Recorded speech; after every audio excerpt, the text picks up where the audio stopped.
sometimes I think in our business, we focus a little too much on people who have strong presentation skills or extroverts who know how to work a room.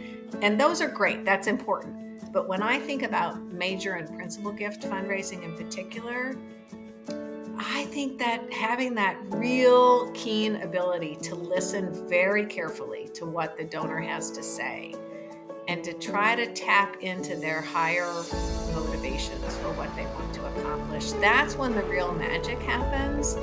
Welcome to the Abundant Vision Fundraising Podcast. Whether you are a seasoned professional or a first-time fundraiser, we have the advice you need to take your next step toward major gift mastery. I'm your host, Tom Dauber, President of Abundant Vision Philanthropic Consulting. Thanks for joining me today for part 2 of our interview with Colleen Garland. For many of us, networking can be a real problem. We are so focused on the demanding work of leading a nonprofit, it can be different to network the way we would want to. But when we fail to build relationships with other fundraisers, we miss so many opportunities to learn. But it can feel intimidating to reach out to fundraisers we don't know, especially when they have impressive sounding titles. That's why I decided to do this podcast, to help the average fundraising professional have more access to some of the most experienced fundraisers in the business. If you are enjoying this podcast, please take a moment to follow it and give it a 5-star rating on your podcast provider. Such support makes a big difference in helping other nonprofit professionals find this resource. Last episode, we talked a bit about Colleen's career journey and the lessons she's learned along the way. Today, we're going to jump right back into that conversation to glean some more wisdom from a true fundraising expert. Let's get back to the conversation. So you've talked a little bit about the positives and the negatives. You've also been in, higher level executive roles, both at OSU, both at smaller schools. Yeah. What's it like managing at those schools at that level? Yeah, well, so when I moved into the AVP role at Ohio State, I have to say it was really fun to work, to get to know the deans. So I had to understand at each college what was the dean's vision for what he or she wanted to accomplish for their unit, and how do we match that up with university-wide goals, and then how do you get your gift officers all rowing in the same directions. I think back about like even coming up with the right performance metrics for the development team was really essential in ways that, quite frankly, when you're at a small place, you know who's doing the work and who isn't. But when you've got 300 gift officers, metrics are important. The shared credit was also really, really important to encourage and reward the kind of cooperation that we wanted across units that came more easily at a small place, but you really had to have structures in place from a management perspective to you can't just tell people like, well, of course you want to have the donor at the center and follow their interest for the gift. But, if you've got a gift officer in arts and sciences and where the person got their undergraduate degree, and then one in business where they got an MBA, and one at the Wexner Center where the person enjoys the art, how can you set up a system where those gift officers are doing what's in the best interest of the donor and not feeling like, the donor is this ragdoll in the middle and everybody's pulling in different directions. So I think back about how important that was really. But, Tom, the management question is an interesting one, because at moments in our careers, I think we have these aha moments. And there was a powerful aha moment for me early on in my time as the AVP role at Ohio State, where I quickly realized that, quite frankly, it no longer mattered how good a fundraiser I was. I was simply one person. Now what mattered was how good could I make everyone else, right? Yeah. So how could I help people succeed in ways that they might not have otherwise seen themselves succeed? And so that's a big shift. And I think it happens in so many industries. You get promoted because you're good at something, but then what's required in that new role is a completely different skill set than what was required in the first role. That's right. Yeah. That's right. Well, having followed your career over time, I'm aware that you've overseen significant fundraising growth pretty much at all the schools that you've served at. Not everybody can say that. Could you talk a little bit about how you've been able to do that at very different schools? Well, again, I think it comes back to I don't see myself as having done it. I feel like Hmm. I'm facilitating it, right? Hmm. It's about enabling it. Hmm. So, one, I've been fortunate to work at places where I really believe in the mission. But at the end of the day, any success that I have had is really about building teams of talented professionals, setting clear and ambitious goals and a course for where we're going, and then giving them the resources they need to be successful. And when I think about, okay, well, then what are those resources?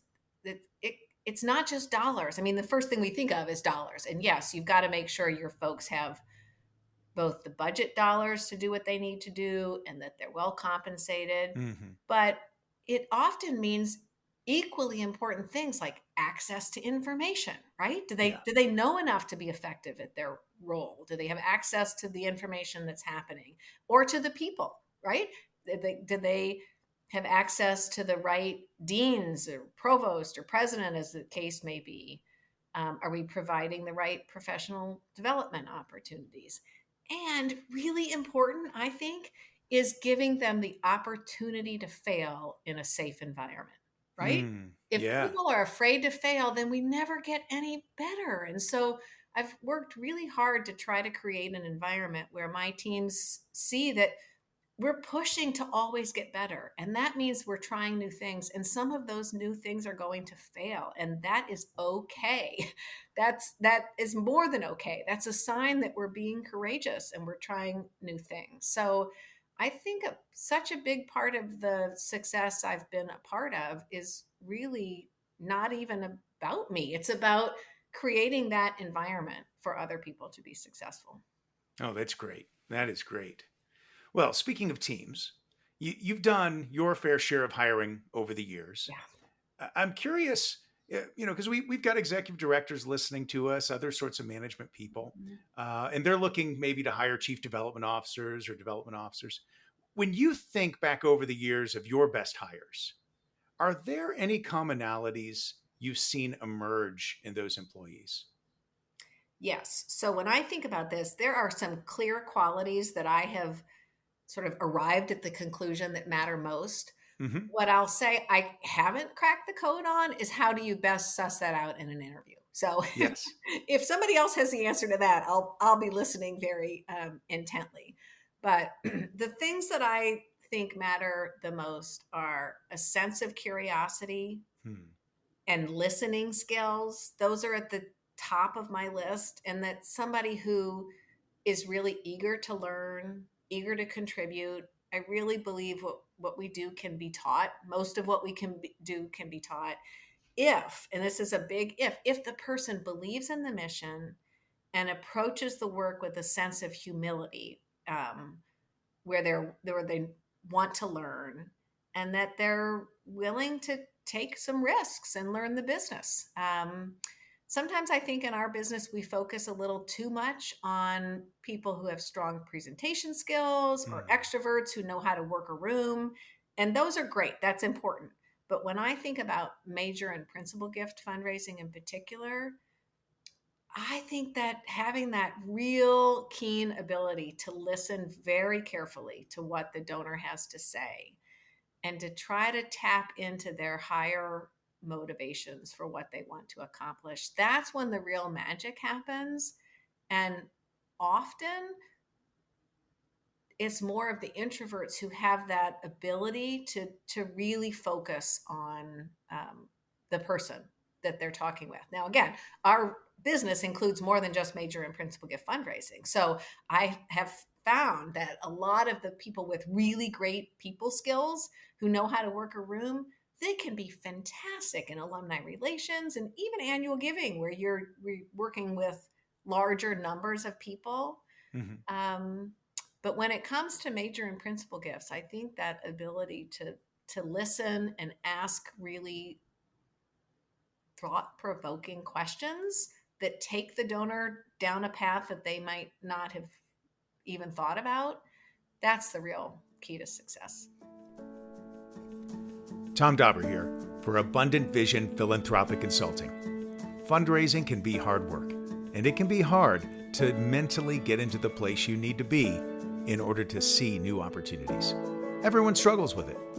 We are like the fish in the fishbowl who just can't see the water they're swimming in. That's when having outside expertise comes in handy. For 25 years, I've been helping nonprofits analyze their challenges, discover new ways forward, and develop clear plans that lead to greater fundraising revenues. Now I am available to help your organization develop the abundant vision it needs to inspire new levels of philanthropy at your nonprofit as well. Check out abundantvision.net to start your journey toward greater fundraising success today. Now, back to the show. Well, you've been fundraising for quite some time, Colleen. I would love to hear from you about the most meaningful gift that you've ever closed. What made it meaningful, and what steps were involved in closing it? Tom, that's an impossible question. That's like asking me to name my favorite child. I know to be helpful to this conversation, I need to give you some specific examples. But I just want to say that on any given day, if you ask me who was my favorite, I would give you a different answer. So I understand. I think the gifts that stand out to me are the ones where the donor really stretched to make the largest gift of his or her lifetime, because they believe so strongly in the cause, and they stretch. And quite frankly, it's those where the gift brought as much joy to the donor as it brought to the institution. Yeah. So, of course, because I'm talking with you and we spent time together at the College of Dentistry, I have to talk about Dr. Mag, who I just do it. loved. So, I mean, Dr. Mag was just a fantastic, wonderful man down in Cincinnati, had a great practice, had never, ever made a gift of this size, but we got to talking about a gift of $1 million. I love this. I love to tell his story because we were getting pretty close to finalizing the gift. And this would have been, 2008, I guess, when the stock market plunged. Yeah. And he said, "Oh, Colleen, I can't do that gift. Come back to me when the Dow reaches," I want to say it was like 14.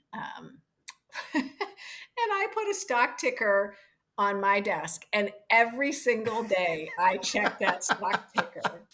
And the day it passed 14, I called Dr. Mag, and he came. Of course, you know how it works when you're calling the doctor's office. It's hard to catch them on the phone. He comes to the phone laughing, and he says, "I knew I would hear from you today."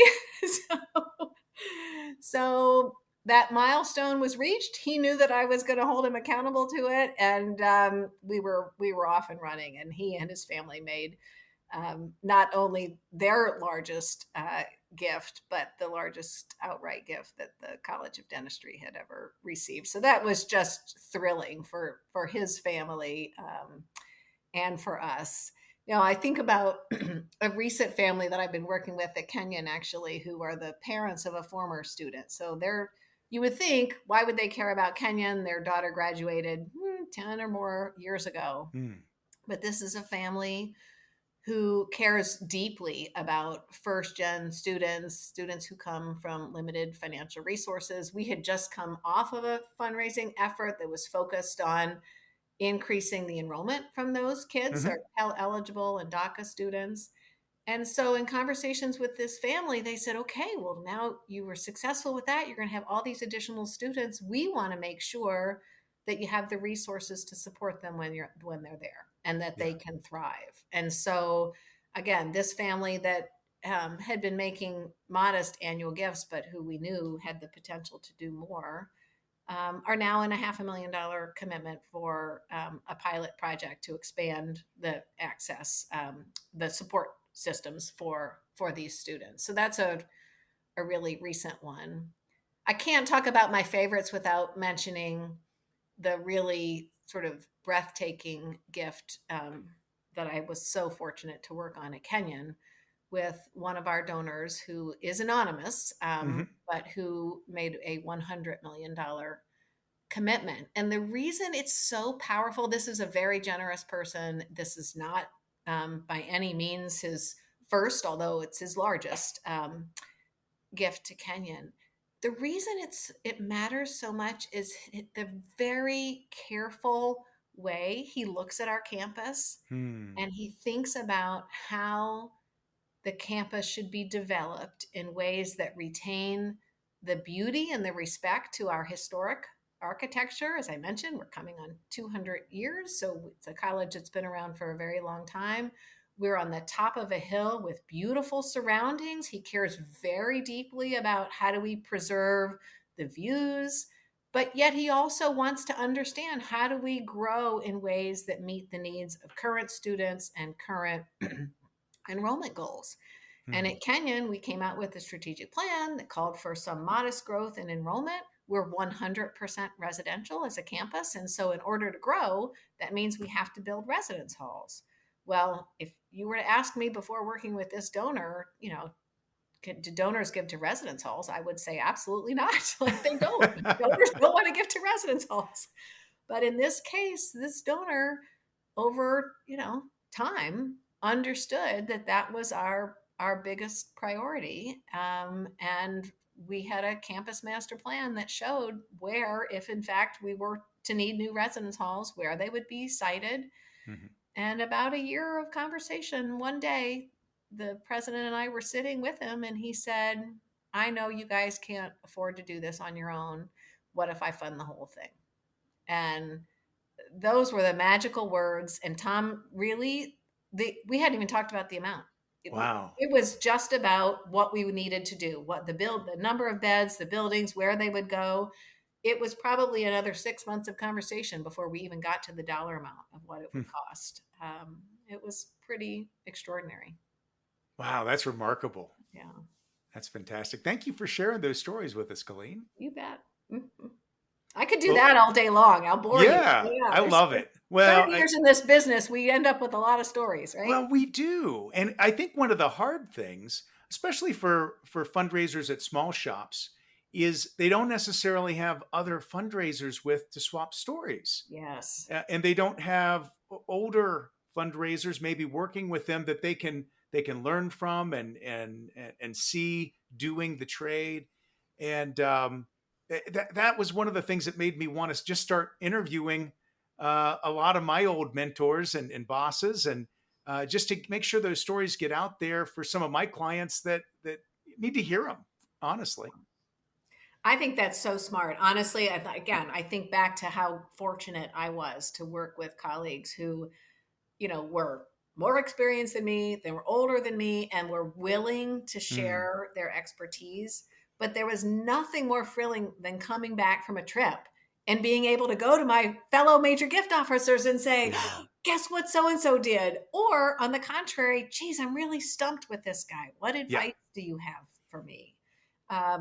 And create, having that environment is so important. And I think you're right. If you're part of a smaller shop where you don't have a colleague across the hall or easily accessed, you really have to be intentional about Mm, developing your own network. I think back early in my career, some of your local listeners might recall Terry Chavone, who was at the Columbus Foundation for mm, years. mhm. Terry and I became friends, and he became one of my go-to mentors because he was outside of higher ed. I had plenty of Oh, people inside higher ed, but I wanted somebody who thought differently and could, help me see another way of thinking about things. So I think developing that network of people who you can share ideas with and learn from is so important wherever you are in your career. I mean, I'm learning from my staff and my peers every day.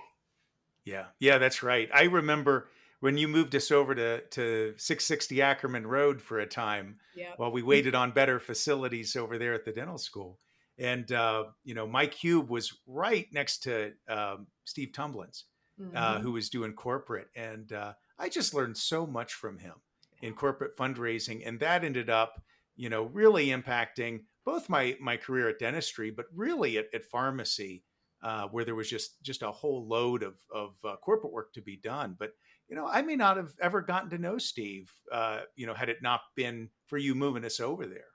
So it really does make a difference. Tom, I think proximity is so important, right? Hmm. So that Yeah, like Steve was part of your larger Ohio State colleagues, but yeah, without that proximity, you wouldn't have had the same chance. And that's where, again, we certainly talk about that a lot at a small residential liberal arts college. Like living and working together matters, but yeah. I think professionally it also matters. So for those who are at smaller shops, being really intentional about, whether it's joining the AFP chapter or going to case conferences, then staying in touch with people after, just building that network is really important.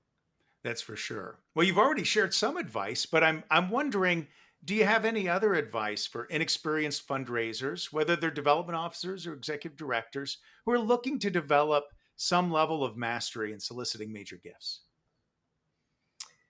Well, I think my advice is doesn't matter if you're inexperienced or experienced, like never stop learning. I Hmm. really feel like I am still learning every single day. What I love about this business is that we can be successful with very different styles, right? So Hmm. you may go about your style of asking and working with the donor very differently than I do, and we can both still be successful. And that's what That's I right. love about it, right? That you can bring your own personality to it. But there are some sort of best practices, some systems that I think are essential. So I still, to this day, if I go to a conference, I might pick up one tiny thing. Often it's something I already knew and then just forgotten about, right? That it's Hmm. essential. So I think the advice really just goes back to what I said at the outset about qualities. It's a curiosity. So there are so many resources available to someone who wants to learn how to get better at this business, whether that's podcasts like yours, it's books, it's conferences. Um, it's there's just so much out there now that there's really no reason why you can't get better at it. It's the discipline of making the time. So I think that this is true of all of us. There's so much that comes at you in any given day that feels urgent, and we have to have the discipline to carve out time in our schedule every day for the things that are important but not urgent. And Yeah. improving your skills is one of those. You got to take time to do it every day. No, that's fantastic. That's great advice, Colleen. Well, Colleen, this has been so wonderful to have you on and to revisit a few of the times that we've spent together in fundraising. Thank you so much for coming on the show. It's been a true pleasure. It's absolutely my pleasure. Thank you so much for asking me. I'm so glad that we've been able to stay in touch all these years, Tom. And I hope that your listeners might find some little nugget in our conversation that's helpful to them. Oh, I'm sure they will. Well, that does it for this week's episode. As always, I'm your host, Tom Dauber. Thank you for joining me as we journey together toward major gift mastery on the Abundant Vision Fundraising Podcast.